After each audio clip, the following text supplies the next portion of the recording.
बॉलीवुड का जिक्र है, जिक्र है, जिक्र है। फिल्मों की सब फिक्र है, फिक्र है। गॉसिप का बाजार है, लेटेस्ट बस तैयार है। देखेंगे Bombay talkies, Bombay talkies, Bombay talkies, Bombay talkies. नमस्कार दोस्तों, बहुत बहुत स्वागत है आप सभी का बॉम्बे टॉकीज के आज के इस खास एपिसोड में। हमेशा की तरह हम हाजिर हैं कुछ नया, एक अनोखा टॉपिक लेकर, एक नई शख्सियत के साथ। कहते हैं कि हिंदी सिनेमा यानी हमारी जो फिल्म्स हैं वो हमारी समाजी जिंदगी का आईना होती है। हर किरदार की फिल्म में अपनी एक कहानी होती है और इन सभी किरदारों की कहानियों को एक साथ इकट्ठा करके एक तहरीर में यानी एक स्क्रिप्ट में तब्दील करता है स्क्रिप्ट राइटर।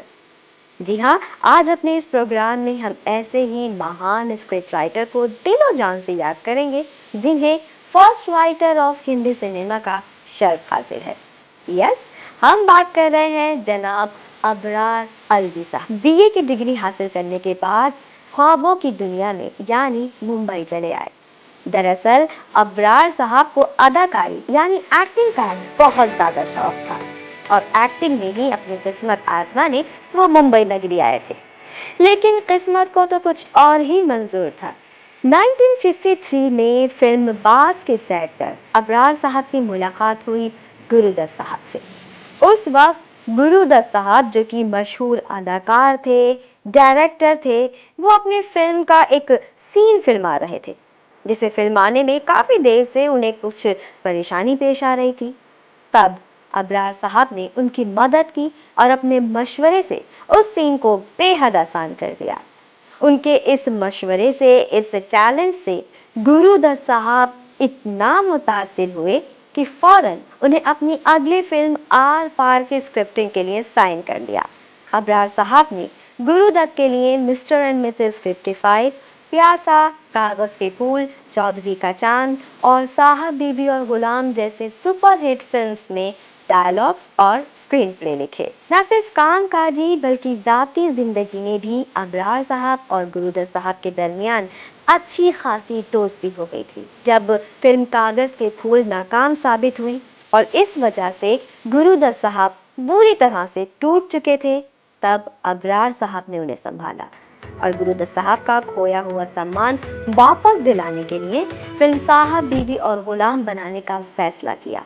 तो इस फिल्म के लिए उनको तलाश थी एक अदद अच्छे डायरेक्टर की, क्योंकि फिल्म कागज के फूल की नाकामी के बाद दत्त साहब इस कदर हताश हो चुके थे, टूट चुके थे कि वो किसी और फिल्म का डायरेक्शन अपने हाथ में लेने के मूड में नहीं थे, या यूं कहें कि वो कोई रिस्क नहीं लेना चाहते थे।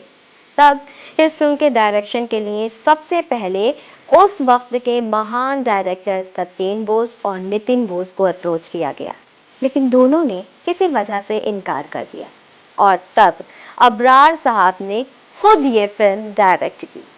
और जब ये फिल्म बनकर तैयार हुई, रिलीज हुई, तो इस फिल्म ने कामयाबी के सारे रिकॉर्ड तोड़ दिए। फिल्म साहब बीवी और गुलाम को बहुत सारे अवार्ड से सम्मानित किया गया।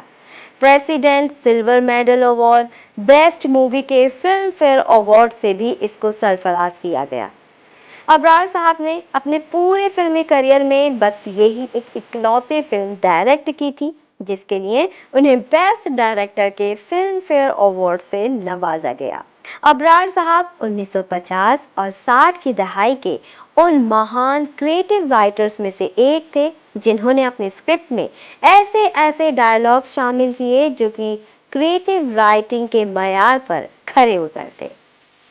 साहब बीबी और गुलाम, चौधरी का चांद, कागज के फूल और प्यासा जैसी फिल्मों में अबरार साहब के द्वारा की हुई स्क्रिप्टिंग का कोई जवाब ही नहीं। दरअसल अबरार साहब उन राइटर्स में से थे जो कि सलीम जावेद जैसे महान राइटर्स के लिए रोल मॉडल हुआ करते थे। अबरार अलवी साहब ने अपने लंबे चौड़े फिल्मी करियर में बॉलीवुड में सबसे ज़्यादा स्क्रीन राइटिंग या स्क्रिप्ट राइटिंग जिसके लिए की, वो थे उनके दोस्त गुरुदत्त साहब। 1965 में बनी उनकी फिल्म बहारें फिर भी आएंगी, वो फिल्म थी जिसे गुरुदत्त साहब अधूरा छोड़कर इस दुनिया से चले गए थे। उनके जाने के बाद काफ़ी अरसे तक ये फिल्म ऐसी अधूरी पड़ी रही।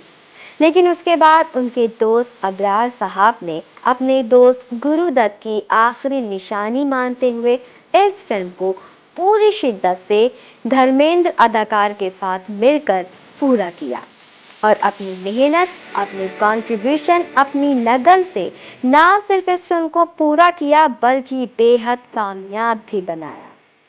अबरार साहब का कहना है कि गुरुदत्त साहब के जाने के बाद उनको ऐसा लगा कि मानो उनसे किसी ने उनकी रूह जुदा कर दी हो।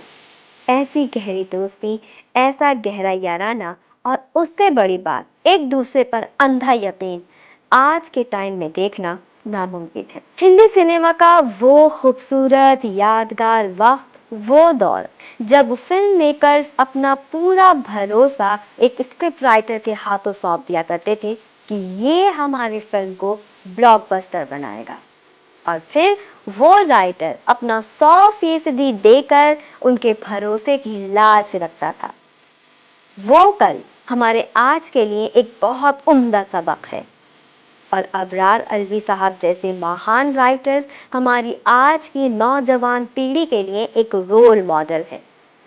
18 नवंबर 2009 को अबरार साहब का मुंबई में निधन हो गया। वो तो ना रहे, लेकिन उनकी फिल्मों की कहानियाँ आज भी हमारे दरमियान महसूस है। ऐसे महान फनकार को दिल से हमारा सलाम।